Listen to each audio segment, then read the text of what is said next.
One.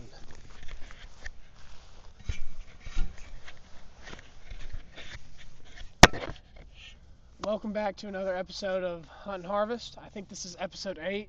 May not be, might be 7. Um, Today's topic is turkey hunting, a special review over a turkey hunt that me and Trey did last season. This is Trey. I'm your host, Greer White. This is my soon-to-be brother-in-law, Trey Batts. And, oh no. The mic, dude. Sorry. He's not very spatially aware. I'm in frame, right? Yeah, dude, you're fine. Okay. I mean, I don't know. You weren't here when I was checking the camera out, so we won't really know. As long as it until got we my get into the fish. video. Did you have a fish on ready? Yeah. Okay, perfect. That's cool. Yeah, so we're here for another episode of Hunt and Harvest, and we're gonna go over a turkey hunting video that we did last year that actually had some audio problems at a pretty crucial moment, but otherwise it was a pretty fun video. I will tag this as a related video in the YouTube. And if for those of you on Spotify, just go out to my YouTube and look up The Hunt with me and Trey. We're talking about turkey season mainly because turkey season is opening here in North Carolina this Saturday. And last year, now that the court case is gone and everything is over with on that part, Don't spoil it. we're gonna talk about that hunt because it was pretty interesting. As you can see, we're in this awesome backdrop here because we were just bass fishing and did minimal planning to have this pod, so Yeah. we're just gonna rip it. Crazy how the same guy that lets us bass fish here also Lets us turkey hunt at his other place. at where this story occurred.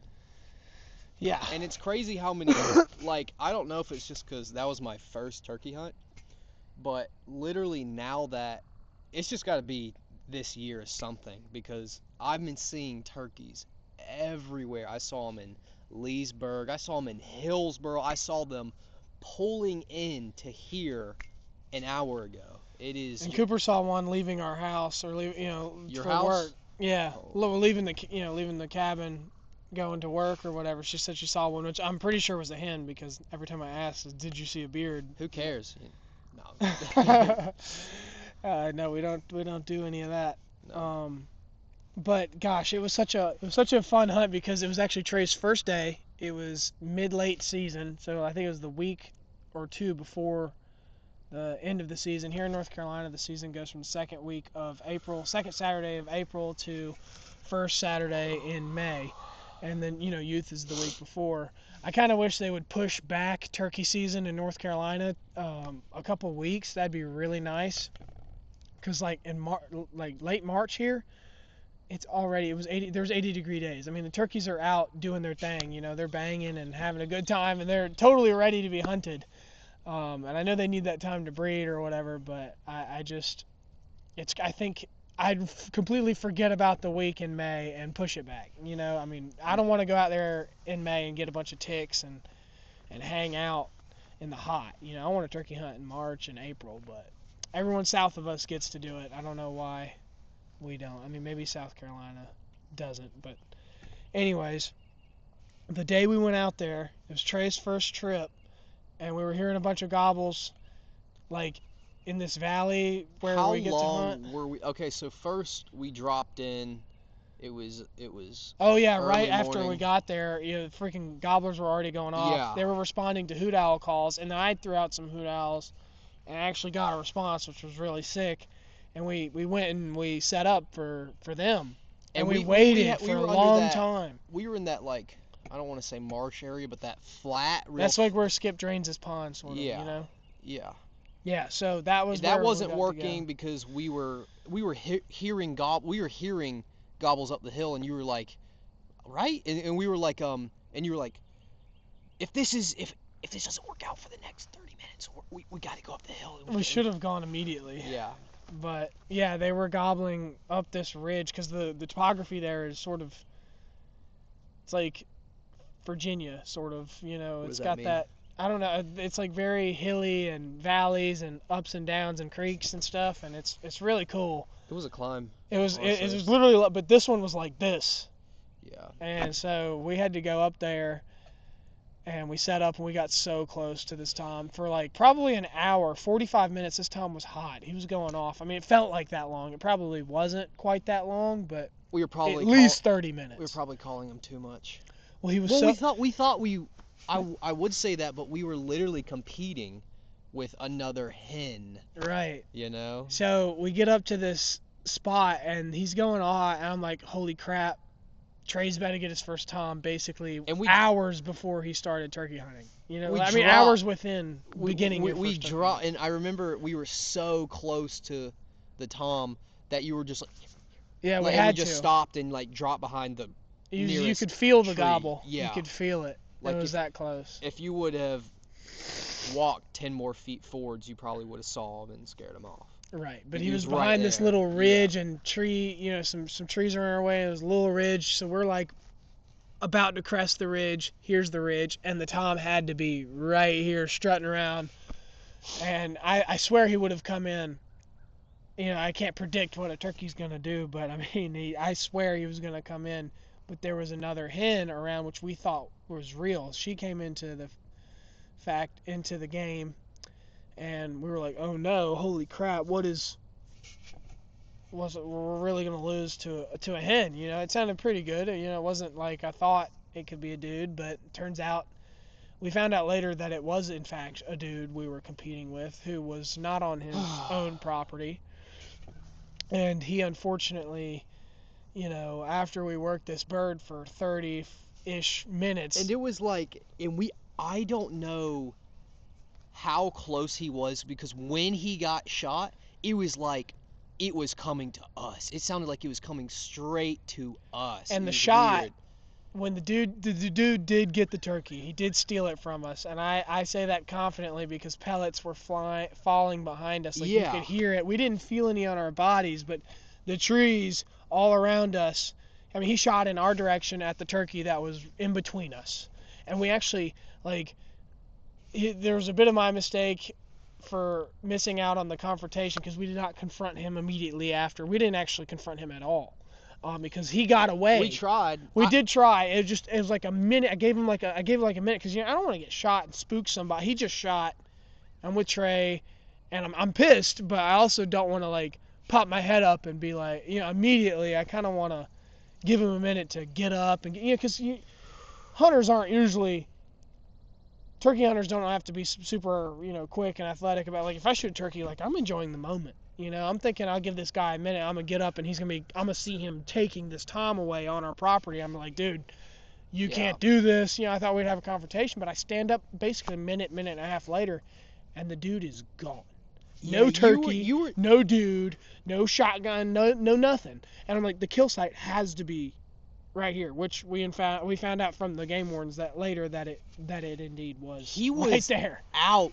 Yeah, I remember you being like, wait, we're gonna see, because we're gonna hear him collect the tom, and he was just gone. The next thing, Must have been so close to the tom. he had to have been right next to The it. tom must have come so close to him, because how could we not hear a dude? And he wasn't. When we saw him driving away, Was not small. he's not a small dude. Dude was not a 170-pound dude. You know, we should have heard him, and we didn't. We only heard the ranger or whatever he had side by side crank up later when we're scanning. We're looking for feathers. We're looking for the dude. And we're then looking I for everything. said, Greer. And it was like you could hear You could hear it start up. And then we sprinted to the wood line. You could hear right where it was.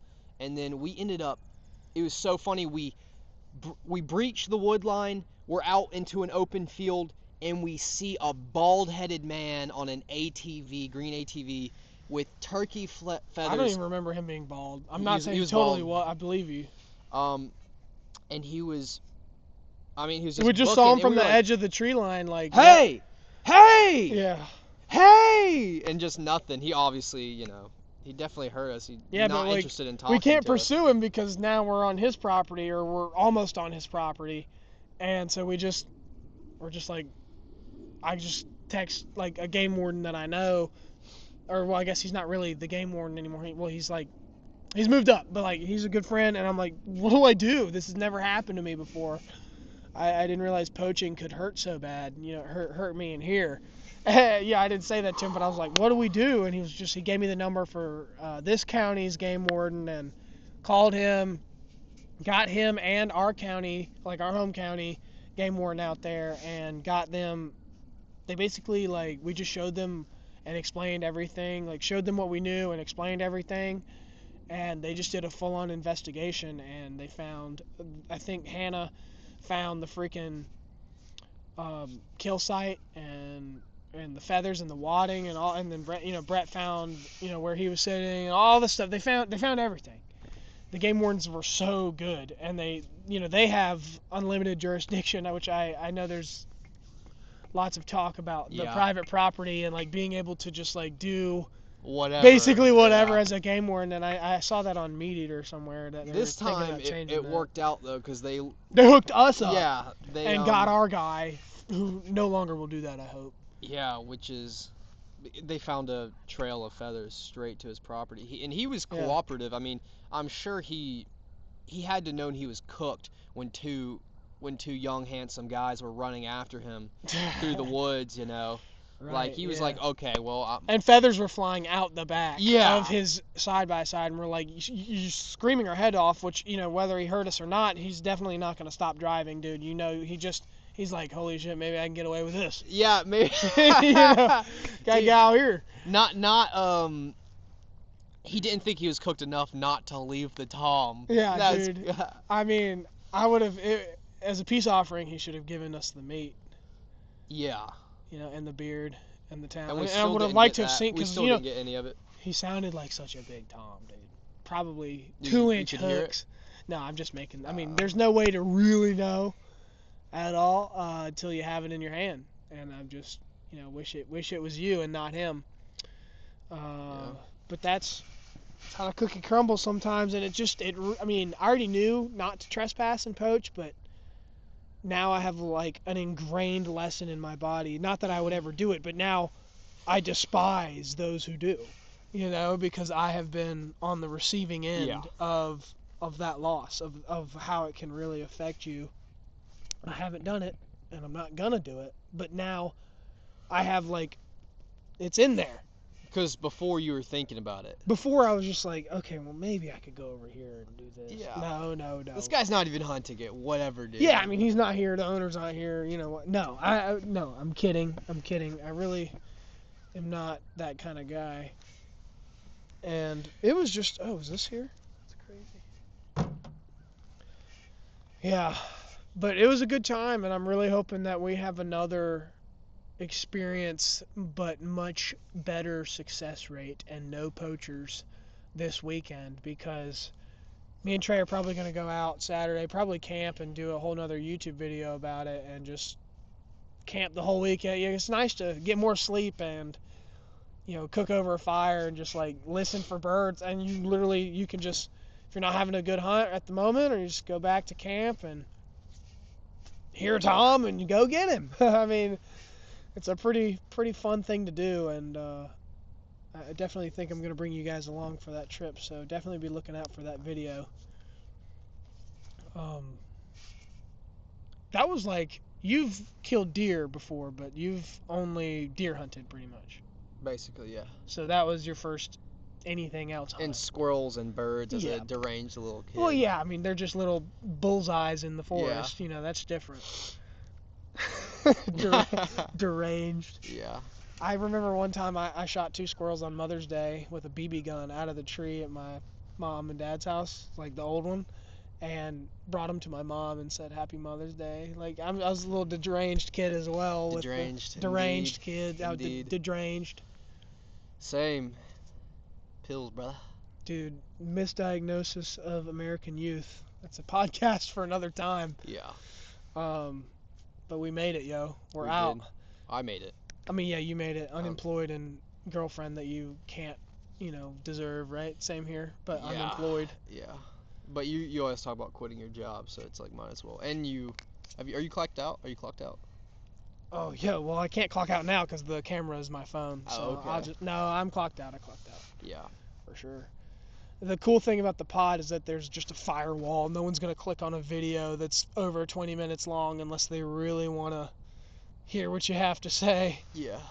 Um, I wanna ask the audience how they think I should include the pillars of my content, because this is obviously a hunting and agriculturally related podcast, but I've also done some podcasts on here that have been really, really well received, that are sort of like built on a pillar of entrepreneurship, or like dreams, or deep thinking. And I like connecting those dots for me, because they all are a part of my life. How can I be a better farmer, a better hunter, a better provider, a better entrepreneur, achieve goals and do these things. But also, I wouldn't really call this like a self-help podcast, but I always try to relate it to my life and what I'm doing. And I feel like it'd be nice to hear what the audience thinks. If I have any commenters, just tell me what you want to see, what you like the most. If you've seen other podcast episodes, that would be really helpful to me, because I haven't even done 10 episodes of the pod, so it can go in any direction, no box. That's where I saw that hen. On the gravel. Yeah. I bet the sun setting for the pod was really good. Yeah, I'm kind of thirsty. You already drink out of that? Yeah. Yo, can you give me mine right there in the bag?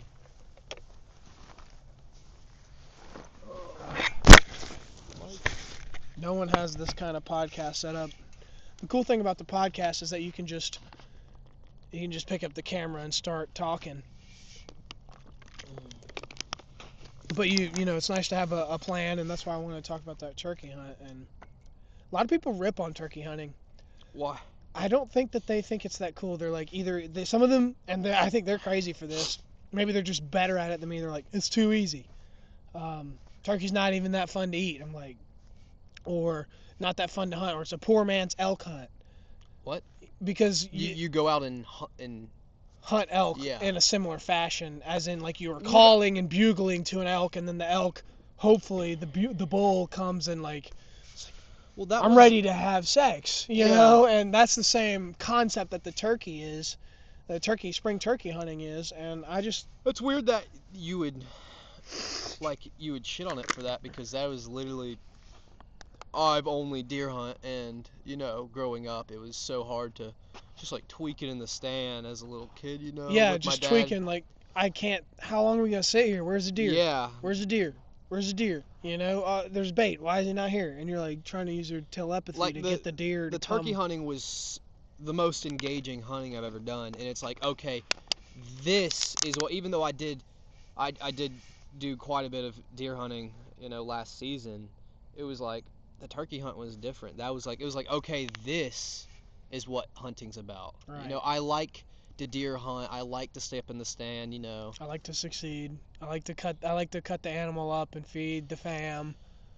But the turkey is. That was different. I feel like that's the whole point, is I'm going super out and engaged. getting it. Surely you're more in tune with your Navajo or your 100%. ancestors. I was just about to say that, dude. It's like I channel my Indian so much better on the turkey hunt. And I've had Dean, one of my coworkers, bro, he does not believe me when I say I have snuck up and shot 2 turkeys. Literally, I have walked through the woods, and I know that other people have done this. If you're a turkey hunter, if you've done it enough, you've probably been able to sneak up on one. And I don't mean like, oh, he's over there, and I'm gonna in an open field, and I'm just gonna walk over to him and shoot. Like, no, it's not a zoo animal. He's not retarded or stupid. I probably shouldn't even say that word on the pod, but whatever. And I mean, it's just walking through the forest, going up down the creek, following the creek, and being as silent as you can, and like calling every now and then you just he just geolocates himself with the gobble, and you're like, go time. And he's 75 yards from me. He just can't see me yet. I now know where he is. It's a bit of God and luck and the perfect moment coming together, but I mean, isn't that what all success in hunting is? It's the perfect moments coming together. I think so. I think that's a big deal. Maybe it's just like maybe it's just like, large deer hunters, they're just like Fat guys. screw this young buck, whatever, freaking Hike the ridge yeah, and go find the out and elk or the turkey. go to the animal? What? That's 75 not hunting. degrees. Yeah, 75 degrees and sunny. Not going out. Yeah, Not gonna do it. it's okay. More turkey. More for for us. me. Yeah. And I eat the turkey. I need to eat more turkey because I've got a lot in the freezer that still needs to be eaten. We should eat turkey this week just to prepare for eating more turkey once we succeed. So I can be like, what was it gonna be like the salmon? No, dude, no. I fed him some out-of-date salmon recently before a trip, and he's holding that against me. Yeah, his girlfriend, my sister, Fiance. she all right, she spat it out. She said, "Greer, what is wrong with this?" Like immediately she knew.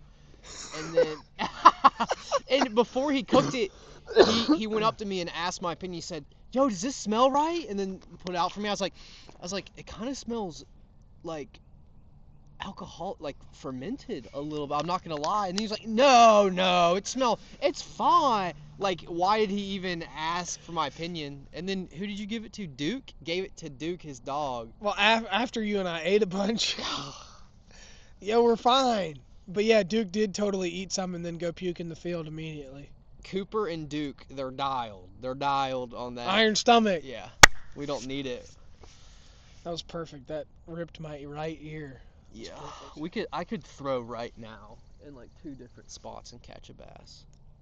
Yeah, but this is a podcast. People probably don't click on here. They want to listen to this in their car or maybe put this up on the TV, and then if they want to watch a YouTube video, they'll click on a YouTube video. It's a YouTube podcast. Yeah, someone out there is like, go catch that bass, boy. Totally, 100%. You Miyagi? Yeah, I totally got him. Nice. I did not. Yeah. Remember when we went to, so that our spot didn't end up working out, and you wanted to try Mama Joy's for the first. Never been down there. Never even tried. Never even been to this place. Stop ruining the podcast. I can't believe I agreed to have you on. I should have done a solo pod. But What was I thinking? it's probably it's got the fluff on it. It's fine. But we never even been to this place. This is my grandmother, my beloved grandmother. I love her so much. And we were told that we could go on this property. My uncle is the one that usually hunts it, and he gave us permission. And we had no idea how to get in there. We went in the wrong. So overgrown. No one had cut it. I mean, it was as, It's still great. It's still gorgeous, but it's just too overgrown. It was May. And then we saw like 5 ticks on us, and we were like, nah, it's done. I'm out here. We're out. I like red meat. Dude, we have to be so careful. PSA, ticks bad. And, Lone Star ticks really bad because potentially no longer able to eat meat. Government worse for creating that. We created Is that. Bill Gates behind all the ticks, man? Because I really That was for a war. Yeah, but now they're just using it on us. And I actually got bit last year by a Lone Star tick in the middle of my back. You remember? I showed it to you. Were you with me or was it Harrison? I remember I swatted a bunch of ticks on you. It was in the center, and it was a Lone Star. And I got bit by it, and I was like, am I cooked? Oh, you did, Mr. Miyagi, that one. Yeah. And my skin's dry. That's what happened after my run. This was all dry and peeling. Oh, yeah, bro did a half marathon yesterday on a whim. No training because you can do anything you want to if you just decide. And, yeah. You just gotta lock in. It was also I could eat Chick-fil-A. I saw a squirrel, and I was like, dog. Thinking about Yeah. on the pod, that would actually be pretty cool. Yeah. If you do see one, you can do that. Good old Beretta. Yeah, but yeah, the property that his grandparents have, or grandma has, gorgeous. But I don't want to be there in May when it's uncut, to be honest. I do know that there's probably a ton of turkeys there, because it actually borders where we hunt, in a way. You could probably cut a 4-wheeler trail to it. I mean, we're not going to do that, but it's possible. Instead, we just drive around and go to Mama Joy's and usually beg her for food. And then We got fed before we even went it was on the hunt. amazing. That was. It was amazing. She's so good. I know. Yeah. Can't believe she puts up with me. I know, dude. Don't say anything. Okay. But if you guys want to see more hunting videos, check out my Hunt and Harvest playlist. I've got a playlist of the content related episodes. For those of you who are new, this podcast is primarily related to a content series that I make where I'm touring farms, I'm going on hunting adventures or fishing adventures, and I am documenting those, and I'm documenting the farms, I'm meeting the farmers, and giving y'all insights to their operations. And then I'm sitting down with for a podcast with the farmers, discussing, what they do, what it's like to be them, how hard is it to farm pecans, for an example. Go look at my playlist for that. Go check out the other episodes of this podcast. Please leave a like, comment what you thought, and subscribe because you don't want to miss the next video. And also go check Trey out. He's starting doing some Trey content. Bats. Trey Bats on YouTube. Trey._.bats on Instagram. I'll put those in the description as well. You can also find me on Instagram and Facebook. But thank you guys so much for watching. This one's probably a little bit shorter and sweeter than the last two. But thank you guys. You don't want to hear us talk for 50 minutes, though. About turkey hunting. We'll have something else more to talk about next time. But thought we'd do a quick little pod here in celebration of turkey season coming in Saturday. So if you are turkey hunting, like turkey hunting, or about to be turkey hunting, good luck. I'm glad you had fun. Whatever it is. Thanks for watching, guys, and we'll see you in the next one. Thank you. Please.